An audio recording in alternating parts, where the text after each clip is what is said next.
안녕하세요. 경기도에 살고 있는 애청자입니다. 이혼을 한 지 꽤 오랜 시간이 지났는데도 결혼 생활과 이혼을 결심하게 된 그 상황을 떠올리면 지금까지도 화가 납니다.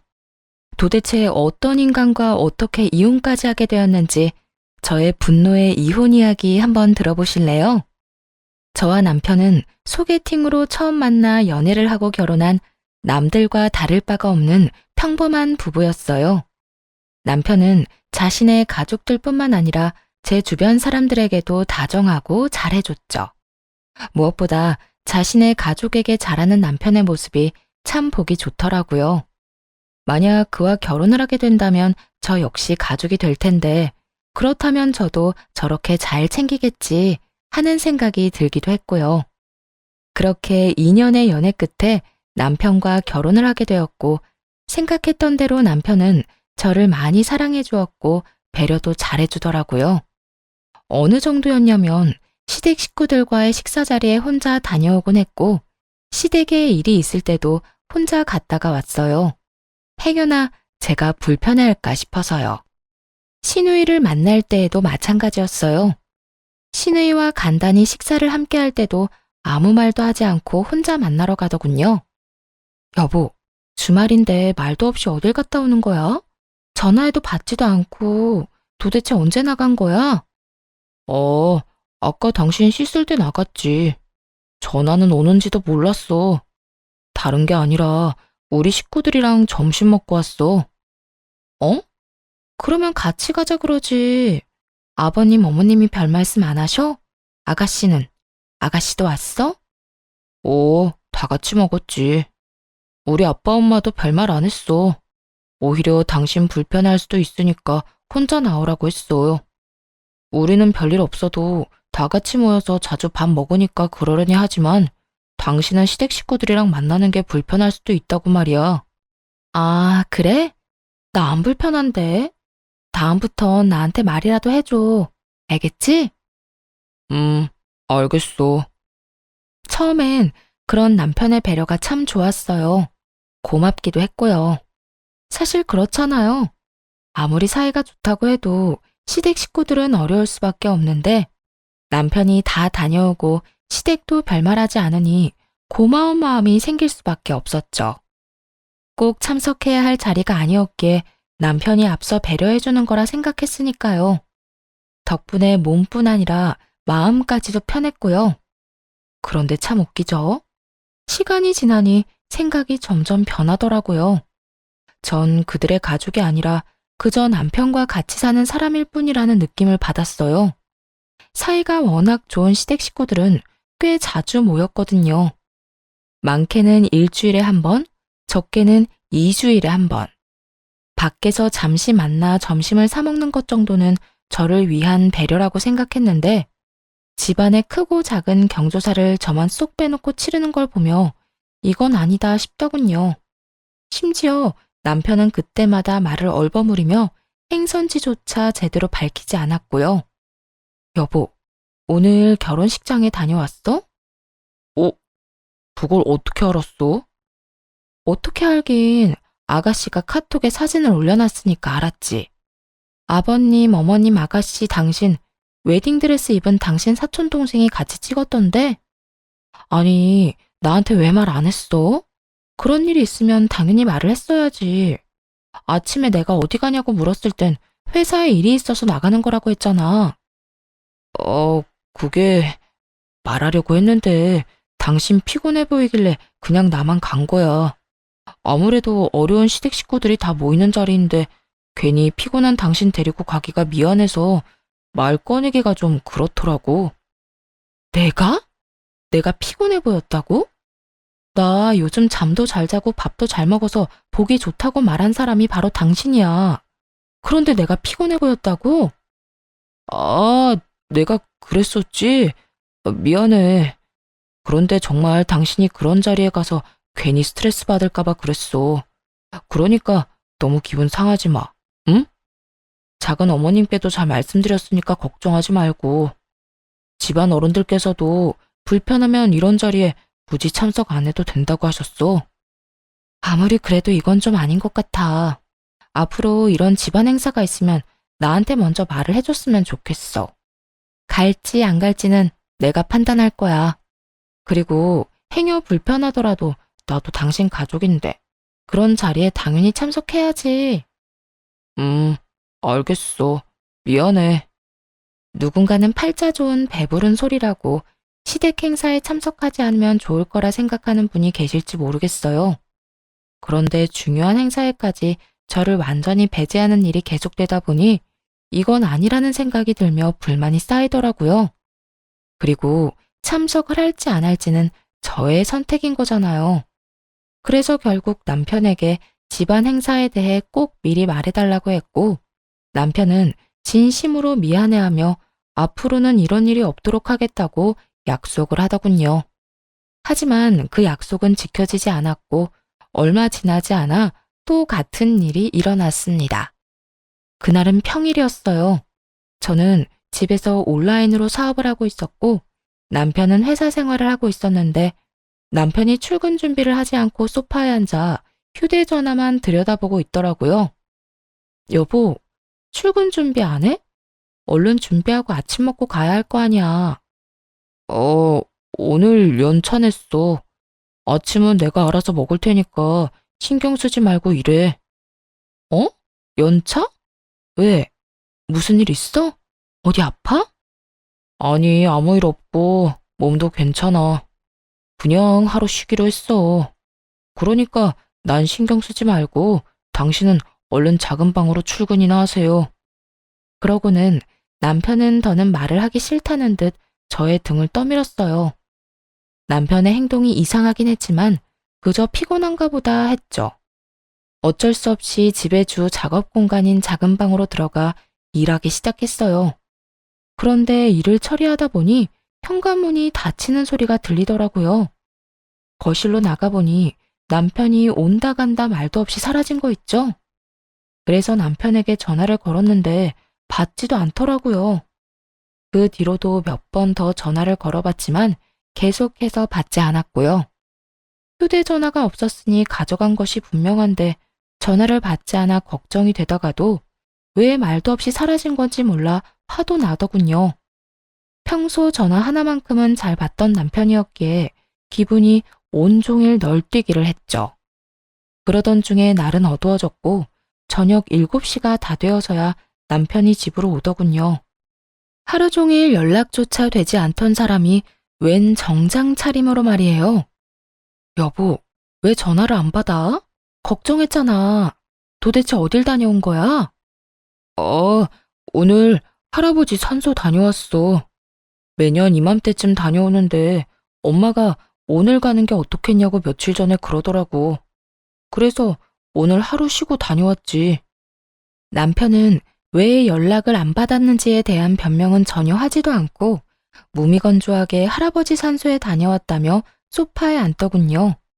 참 황당하기도 하고 화가 치솟아 오르기도 했어요. 남도 아니고 남편의 할아버지잖아요. 생전에 할아버님께서 남편을 너무나도 예뻐해 주셨다는 말을 많이 들었던 터라 산소에 갈 일이 있다면 꼭 데리고 가달라고 몇 번이고 말했었거든요. 그런데도 대수롭지 않게 말하는 남편의 반응에 더욱 화가 나는 상황이었죠.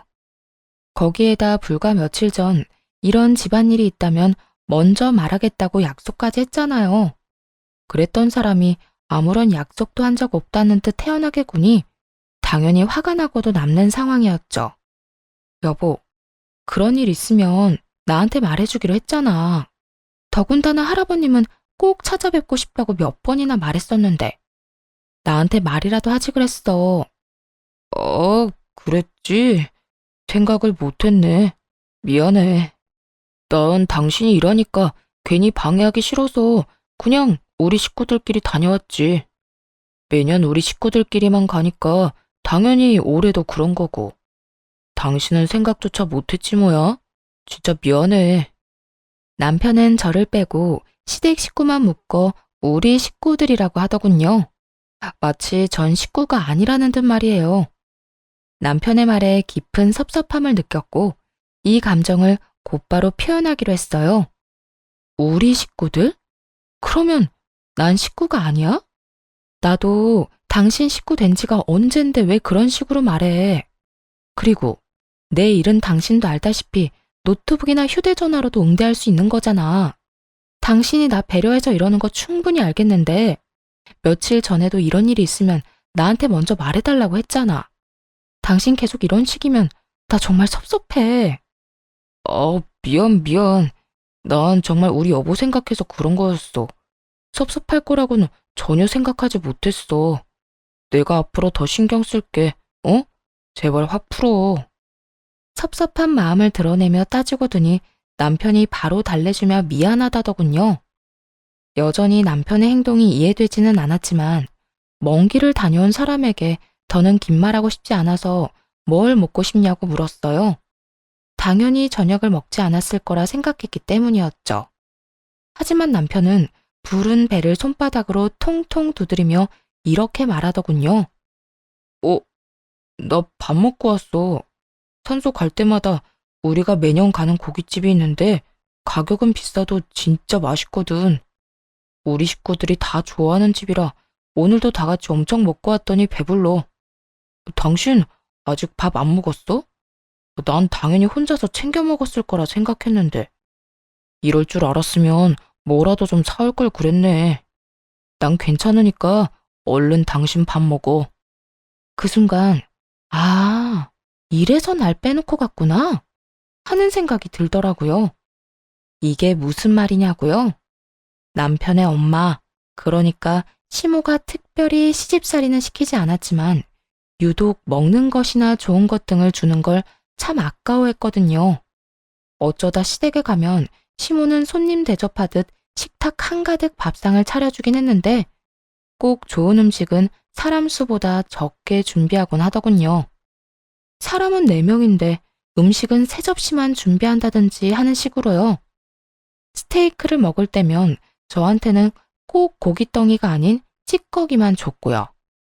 전복이나 삼계탕을 먹을 때면 제 몫은 아예 쏙 빼놓더라고요. 그럴 때마다 시모는 웃으며 늘 이렇게 변명했어요. 어머, 이래서 습관이 무섭다니까. 아들이랑 며느리 오는 날이라고 장 봐놓고선 꼭 습관처럼 3인분만 사게 돼. 아가, 미안해. 다음엔 꼭 잊지 않을게. 이런 상황도 한두 번이어야 웃으면서 그런가 보다 하는 것이지. 매번 이런 일이 반복되니 실수가 아니라는 생각이 짙어지더군요.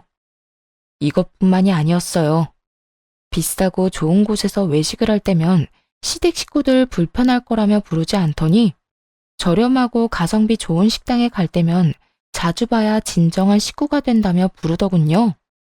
그 식사 자리 계산을 남편이 하는데도 말입니다.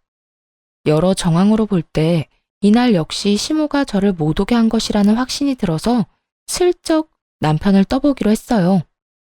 혹시 오늘 어머님이 나 데리고 오지 말라고 하신 거야?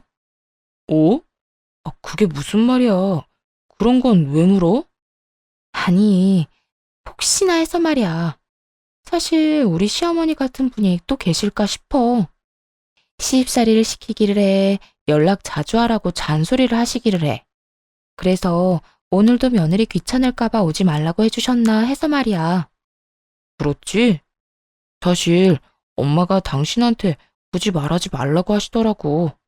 그냥 우리끼리 다녀오자며 이런 건 며느리들이 귀찮아할 수도 있다고 하셨어. 그래서 그냥 나 혼자 다녀온 거야. 그리고 아까 당신한테 전화 왔을 때도 괜히 전화 받아서 신경 쓰게 하지 말라고 하시더라니까. 내 입으로 이런 말 하긴 그렇긴 한데 정말 우리 엄마 같은 시어머니가 어딨어. 정말 당신을 며느리가 아니라 딸처럼 여긴다니까. 그래? 참, 우리 어머님 같은 분이 또 없겠네. 그렇지? 이로써 한 가지는 확실해지더군요. 예상대로 시모는 제 입에 들어가는 음식을 아까워하는 사람이라는 건 말입니다. 다 큰 어른이 먹는 것 가지고 저렇게 치사하게 굴다니 어이가 없긴 했지만 그래서 더 섭섭하고 마음이 상하는 것도 사실이었어요. 더군다나 시모의 배려 아닌 배려 때문에 서로 부딪힐 일도 극히 적었는데 이런 식으로 대할 만큼 적대심을 가진 이유를 몰라 답답한 마음이 크기도 했고요.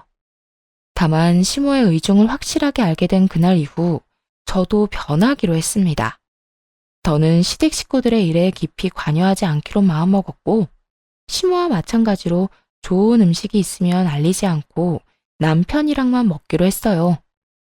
시모와 하루에 한 번씩은 꼭 통화하는 남편이 이런 이야기를 하지 않을 리 없었죠.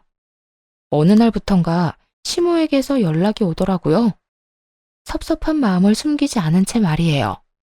아가, 어제 네 남편이랑 몸보신하고 왔다며? 그 장어집 우리도 꼭 가고 싶었는데 예약이 힘들어서 못 가고 있었거든. 네, 어머님. 저희도 꼭 가고 싶었는데 우연히 예약 성공해서 다녀왔어요. 소문대로 입에서 살살 녹더라고요. 오랜만에 몸보신 제대로 하고 왔어요. 그랬니? 맛있게 먹고 왔다면 다행이네. 그런데 아가, 그렇게 맛있는 데 갈 땐 좀 불러주지 그랬어. 우리도 몸보신이 참 필요할 때인데 말이야. 아, 그게요, 어머님. 그이한테 들어보니까 어머님이 식구들 외식할 때마다 절 일부러 빼놓으신다면서요. 혹시라도 제가 불편할까 봐요. 그래서 따로 연락해서 같이 드시자고 말씀드리기가 좀 그랬어요. 저는 전혀 불편하지 않은데 혹시라도 어머님께서 불편하실 수도 있잖아요. 그이한테 매번 그렇게 말씀하신 이유가 있으실 테고요. 뭐, 설마 밥값이 아까워서 그러셨을 리는 없고, 아무래도 저를 불편하신다는 생각이 들더라고요. 어머, 그럴 리가 있니? 아니, 아니야. 내가 널 왜 불편해하겠어? 네 말대로 밥값이 아까워서도 아니고 말이야. 난 그저 시댁 식구들하고 외식하면 네가 불편할까 봐 그랬지. 전 정말 안 불편해요. 그러니까 앞으로는 비싸고 맛있는 거 먹으러 갈 때 남편이랑 같이 좀 불러주세요.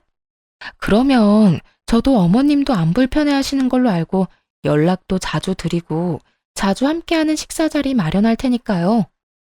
응? 그러도록 하마. 네, 그러면 들어가세요.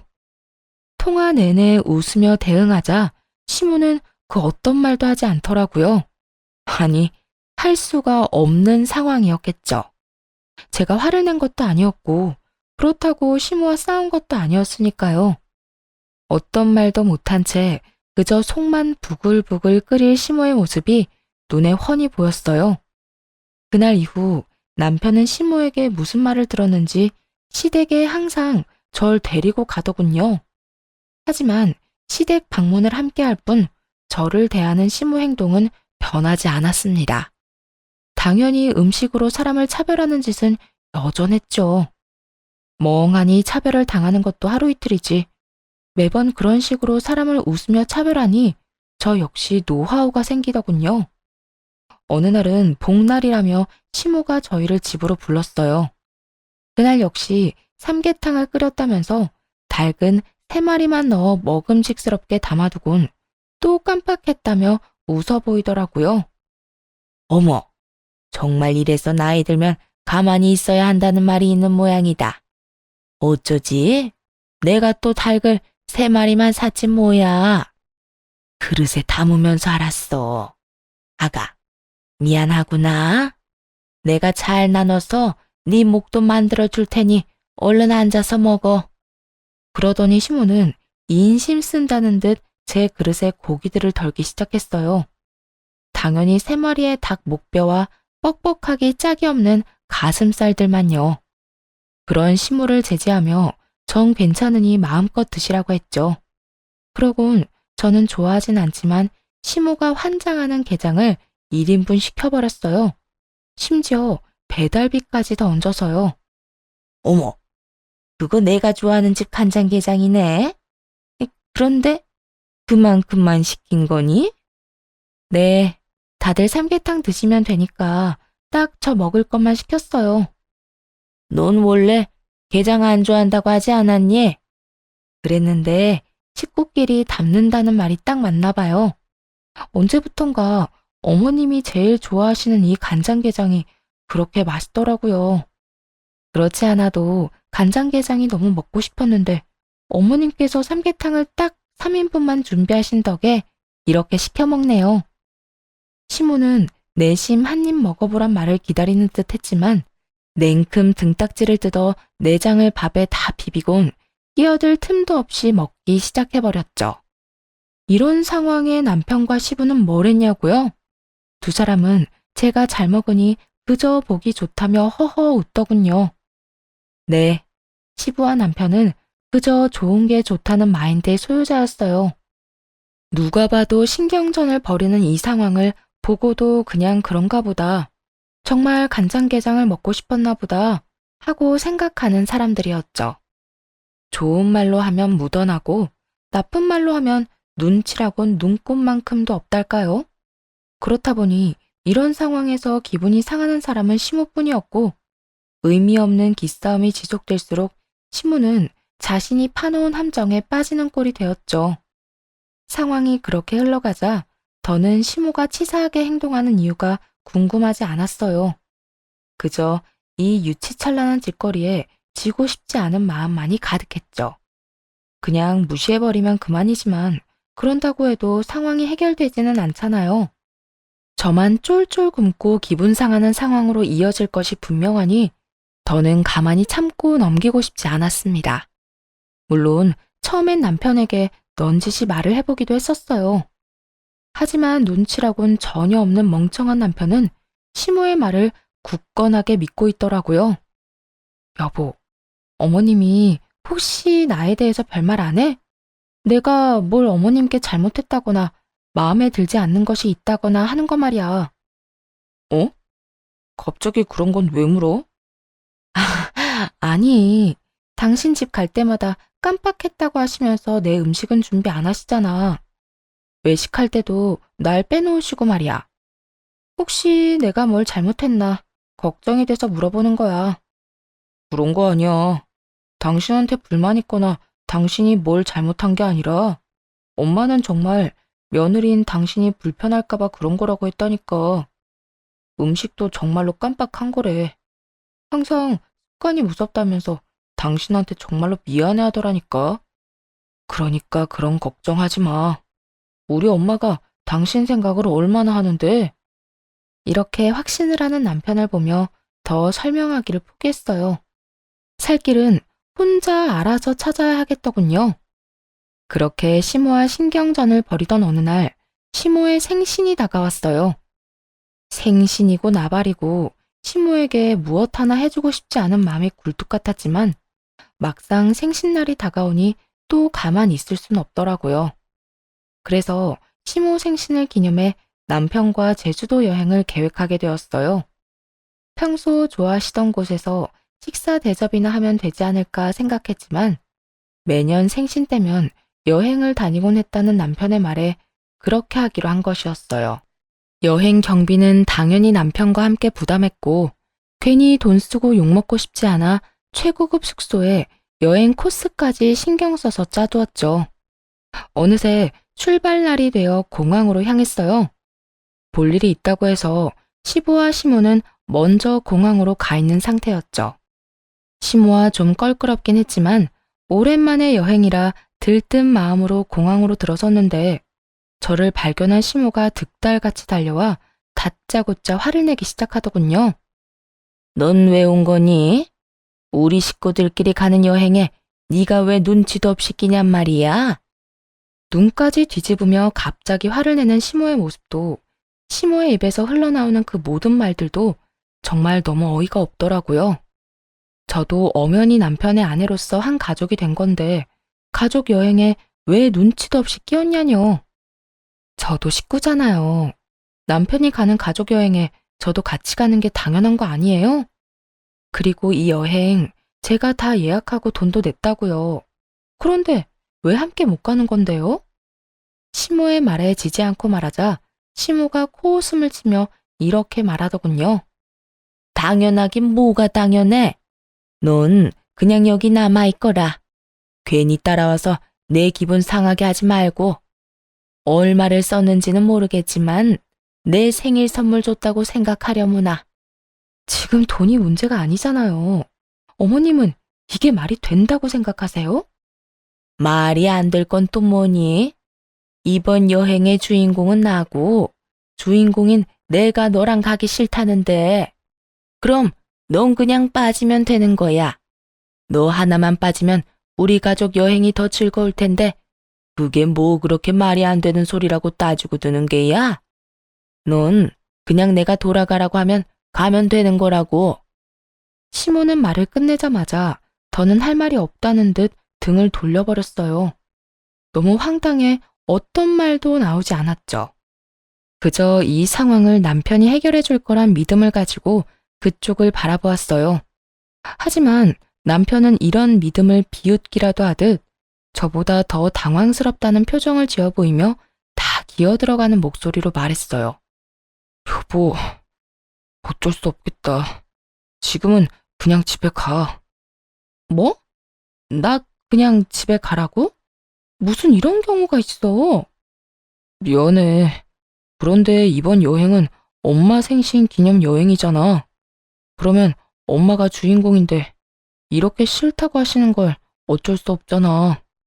매년 우리 식구들끼리만 여행을 가서 그런지 엄마도 당신이 같이 갈 거라는 생각을 못해서 지금 이 상황이 당황스러운가 봐. 그러니까 지금은 그냥 집에 가고 여행 다녀와서 이야기하자. 어? 남편은 또다시 우리 식구들이라고 하며 저만 쏙 빼놓고 말하더군요. 그날만큼은 이대로 남편을 보낼 수 없었어요. 당신 진짜 너무하는 거 아니야? 매번 우리 식구 하는데 난 당신 식구 아니야? 왜 매번 이런 식으로 선을 긋는 거야? 그리고 다른 건 몰라도 이건 아니지. 이런 식으로 날 집에 혼자 돌려보내는 건 진짜 아니라고. 그러면 그냥 당신도 나랑 집에 가. 어머님이 날 싫어하신다니 여행 같이 안 갈 테니까 당신도 나랑 집에 가자고. 그럴까? 나 그래도 돼, 엄마? 남편이 이러지도 저러지도 못하고 시모를 보며 묻자 시모가 신경질적으로 저를 쏘아보곤 남편의 손을 잡아 끌더군요. 저 역시 물러서지 않고 남편을 붙잡은 채 다시 물었어요. 정말 이대로 그냥 갈 거야? 나만 남겨두고?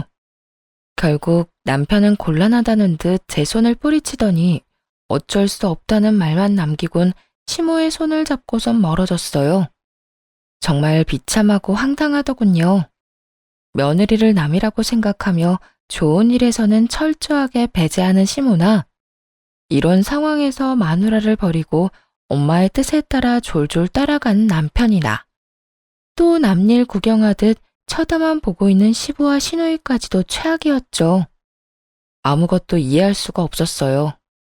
어느새 시댁 식구들이 시야에서 사라졌고 그 공항에서 혼자 우두커니 서서 한참을 생각했어요.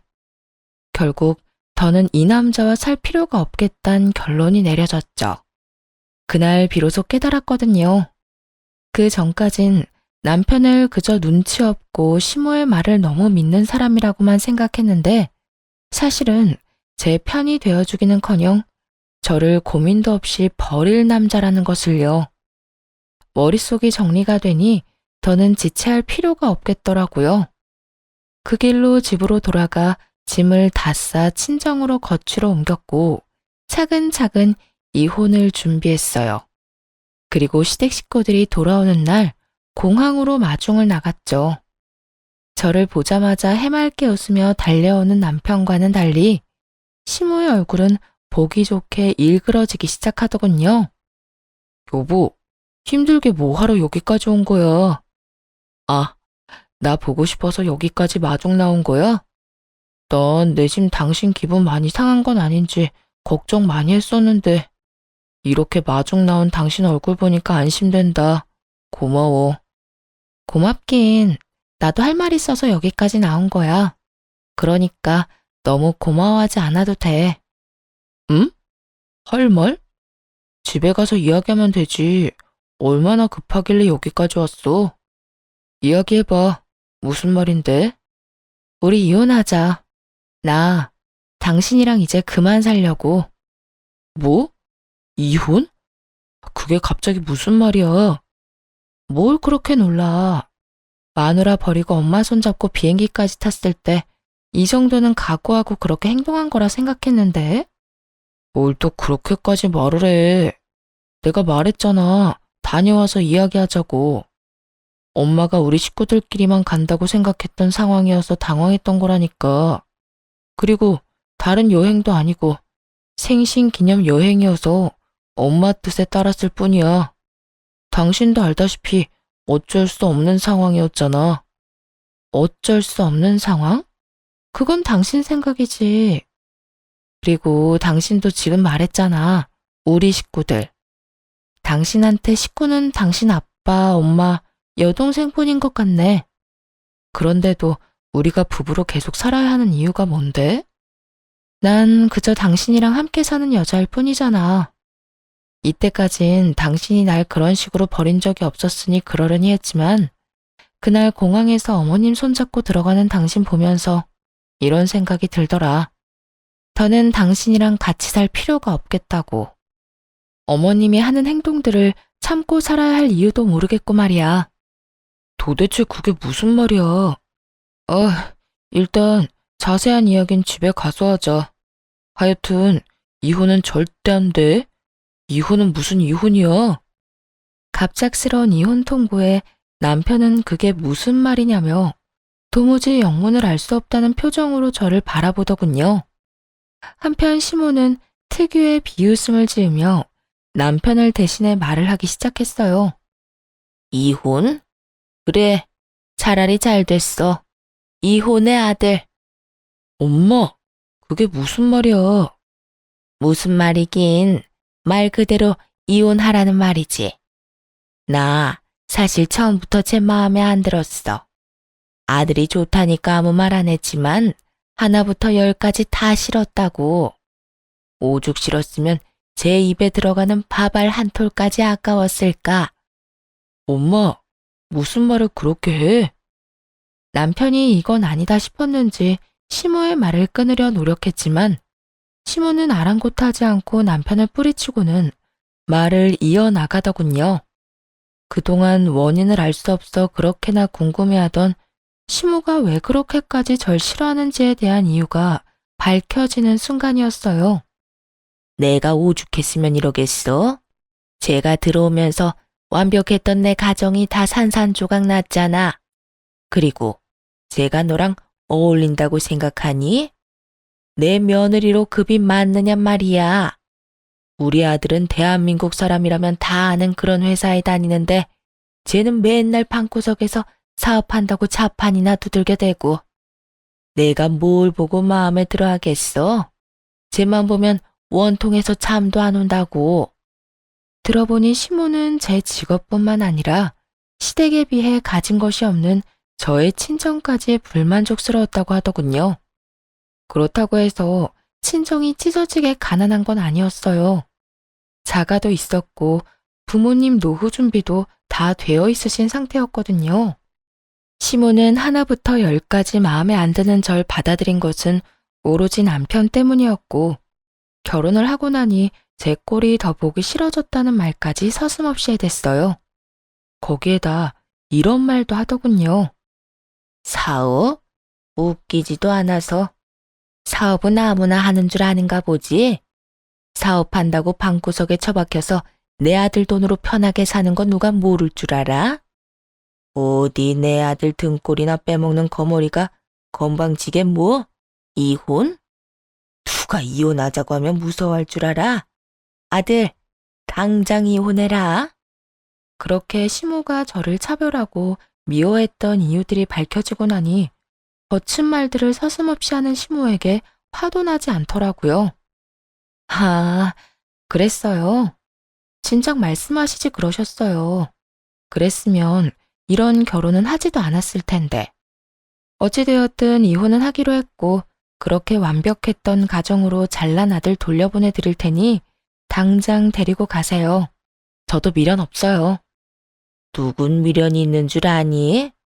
내 아들은 알아서 할 테니 넌 내가 사준 집에서 짐부터 빼. 짐이요? 걱정도 하지 마세요. 이미 짐 다 뺐으니까 이혼이나 빨리 하게 해주세요. 이쯤 되자 상황은 빠르게 정리되어 갔어요. 대화가 마무리될 때쯤 입을 꾹 다물고 있던 남편이 시모에게 말하기 시작하더군요. 이혼만은 싫었는지 저를 가로막고 서서 하는 말이 웃기지도 않았어요. 엄마, 무슨 말을 그렇게 해? 난 이혼하기 싫다니까. 그리고 이 사람 집에서 그냥 노는 거 아니야. 온라인 사업으로 돈 꽤 벌어서 요즘 매장도 알아보고 다닌다고.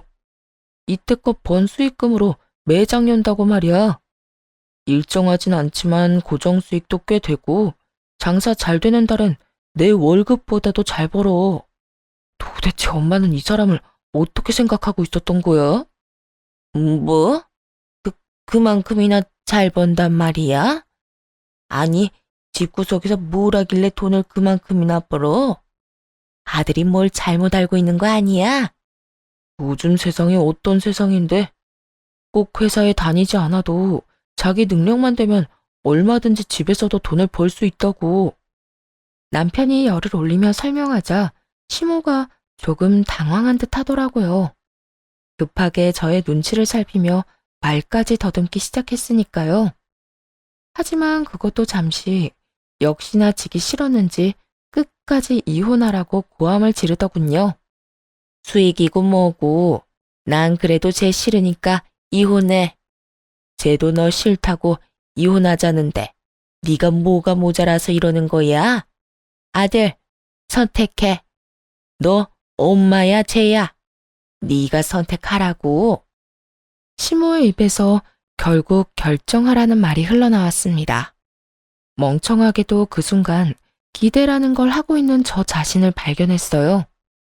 확고하게 이혼을 결심하고 왔음에도 불구하고 시모 앞에서 저의 입장을 대변하는 남편을 보며 기대를 했던 것이었죠. 어쩌면 이제라도 남편이 제 편이 될 수도 있지 않을까 하는 기대를 말이에요.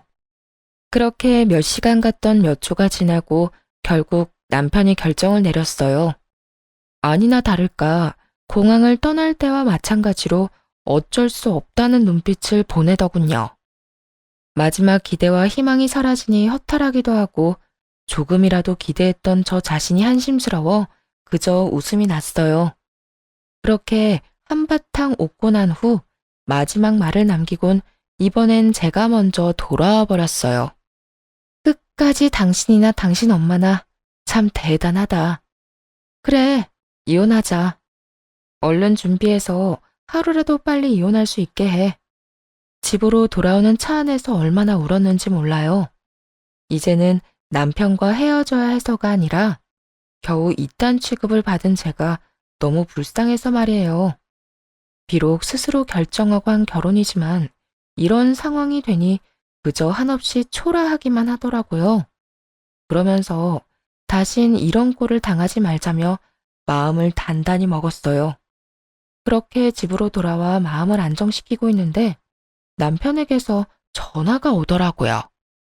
분명 짐을 다 뺐다고 말을 했는데 듣지도 않았는지 어디냐고 묻지 뭐해요.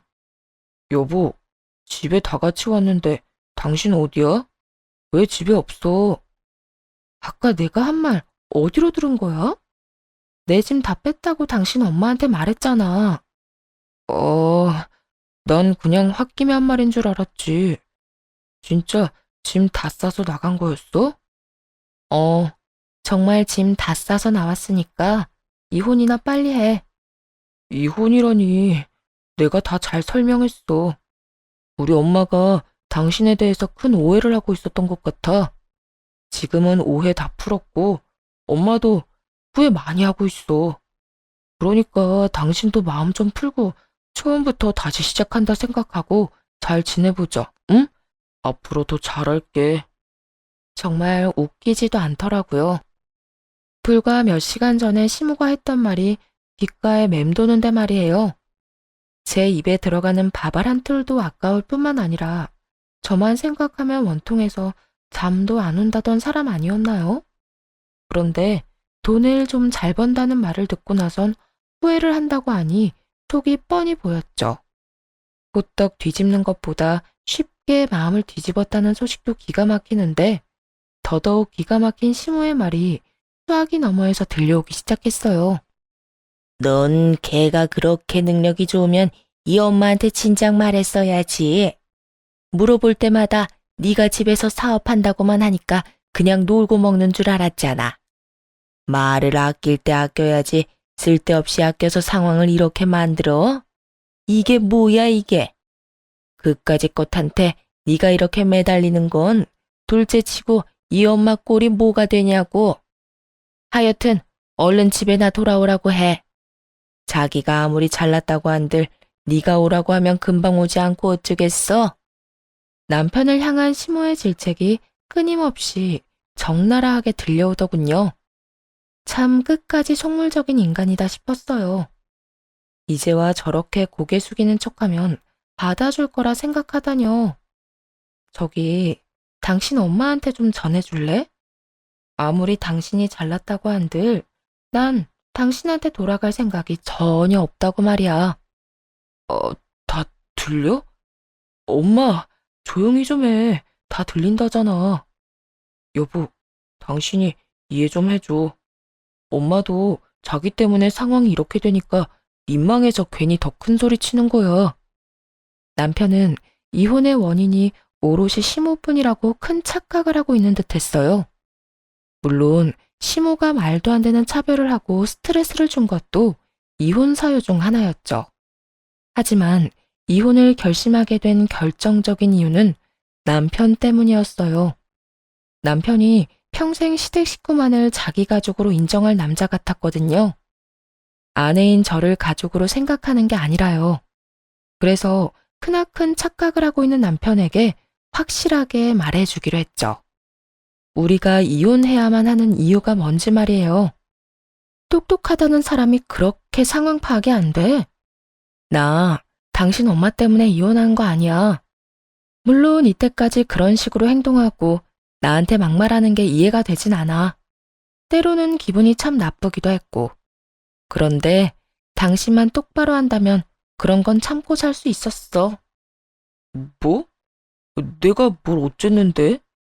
당신은 시댁 식구들만 가족으로 여기고 있잖아.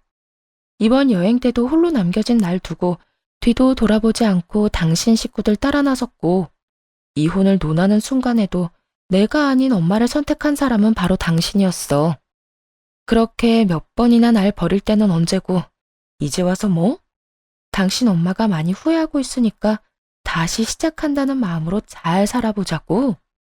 내가 왜 그런 취급을 당했는데도 당신이랑 살아야 하는데? 나 그렇게 바보 아니고 그렇게까지 당신 안 사랑해. 그러니까 긴 말하지 말고 이혼해. 아니 여보, 뭔가 오해를 하나 본데. 나 당신 버린 거 절대 아니야. 내가 말했잖아. 어쩔 수 없는 상황이었다고. 난 그저 일단 엄마부터 잘 달래고 난 후에 상황을 잘 풀어볼 생각이었어. 여행 갈 때도 그렇고 아까 이혼 이야기 오갈 때도 그렇고 말이야. 사실 그래야 순서가 맞는 거잖아. 당신 진짜 웃긴다. 당신 말대로 어머님이 1번, 그 다음이 나라는 게 뭐 법으로라도 정해져 있어? 그런 법도 없는데 왜 당신 마음대로 그게 맞다 아니다를 판단해? 당신이랑 사는 내내 당신에겐 내가 우선이었던 적이 없었고, 우리가 이혼을 논하는 이 상황에서도 마찬가지야. 그런 당신이랑 내가 계속 살아야 해. 당신은 어떨지 몰라도 난 그럴 생각 전혀 없으니까 그냥 깨끗하게 이혼해. 당신 이렇게까지 말 안 통하는 사람이었어? 그럼 내가 그 상황에서 부모는 뒷전에 두고 당신을 따라갔어야 했다는 그 말이야? 그래, 한 번쯤은 그렇게 했어야지. 아니, 그런 척이라도 해줬어야지. 그런데 당신은 늘 고민도 없이 당신 엄마만 따랐었고, 입에 달고 사는 말인 우리 식구들에 난 항상 없었어. 당신이 나한테 말이 안 통한다고 해도 더 이상 아무런 상관도 없고 거기에 변명할 생각도 없으니까 이혼해 그냥. 남편과의 다툼이 긴 시간 동안 이어졌어요. 결국 옆에서 듣고 있던 시모가 남편의 휴대전화를 빼앗아 들었고 입에 담지도 못할 욕을 저에게 쏟아내는 것을 마지막으로 대화는 끝났습니다. 막상 그렇게 이혼을 하고 나니 생각했던 것보다 아무렇지 않더라고요. 이미 남편에 대한 마음이 식어버려서인지 아니면 기대가 사라진 후여서인지 몰라도 이혼이 확정되는 그 순간까지도 눈물 한 방울 나지 않았습니다. 그 후 얼마 지나지 않아 지인을 통해 전 남편의 재혼 소식을 들었어요. 그 소식을 마지막으로 더 이상 전 남편의 소식을 알 수는 없었고요. 그렇게 어느새 10달이 지났고 그 사이 매장을 오픈하게 되어 그 준비에 열을 올리던 어느 날이었습니다. 거짓말처럼 이혼은커녕 결혼했었다는 사실조차 잊고 살고 있었는데 갑자기 생뚱맞게 전화를 한 통 받게 되었어요. 그 전화의 발신인은 다름 아닌 전시모였고요.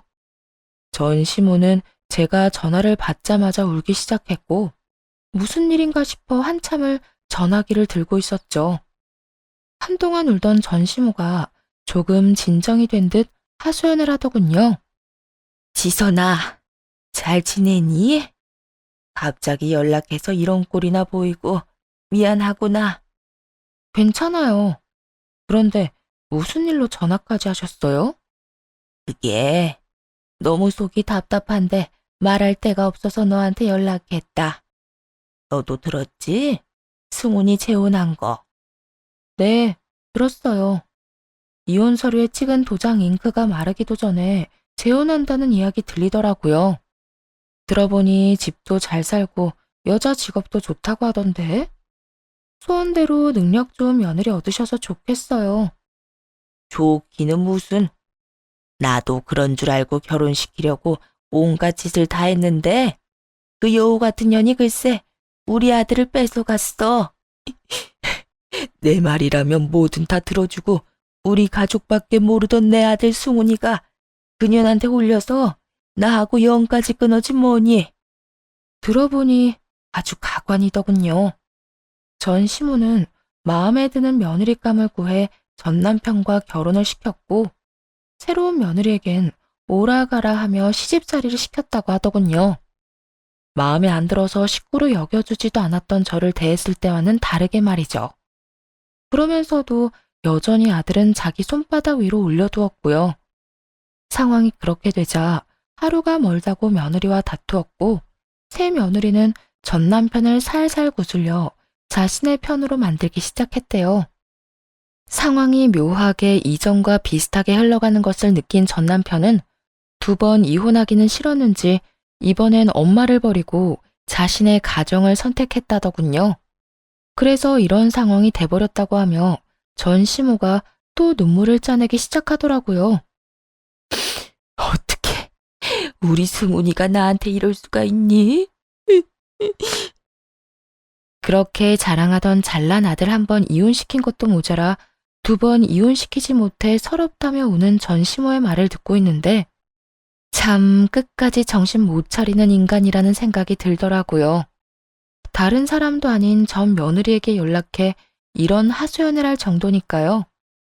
거기까지만 해도 기가 차서 할 말이 없었는데 더 가관인 말이 전 시모의 입에서 흘러나오기 시작했어요. 이럴 줄 알았으면 그냥 널 붙잡을 걸 그랬다. 내가 너랑 이혼한다고 할 때 무릎 꿇고 빌 걸 그랬어. 얼마나 후회가 되는지 몰라. 그래서 하는 말인데 너 지금이라도 우리 승훈이랑 다시 시작하면 안 되겠니? 우리 아들이 널 많이 사랑했었으니까 네가 돌아온다고 하면 다 정리하고 올 거다. 정말 대단하지 않나요? 60년이 넘는 세월 동안 도대체 어떤 생각을 가지고 살았길래 저러는지 제 상식으론 도저히 이해가 되지 않더라고요. 더는 이런 말 같지도 않은 말을 듣고 싶지도 않았고 다신 이런 연락을 할 엄두도 내지 못하게 확실히 말해야겠다는 생각이 들었어요. 그걸 말이라고 하세요? 제가 왜요? 저랑 살 때는 엄마 말이라면 뭐든지 따르고 이제는 새 와이프 말이라면 다 따르는 줏대없는 남자한테 무슨 미련이 남아서요? 이제 와서 아쉬운가 본데 버스 떠난 뒤에 손 흔들어봤자 돌아오지 않는 건 몰라요? 그렇게 아들만 치켜 세우고 며느리는 없는 사람 취급하더니 결국에는 소중했던 아들 잃은 꼴이 참 보기 좋네요. 뭐야? 너 무슨 말을 그렇게 해? 예의라는 걸 모르니?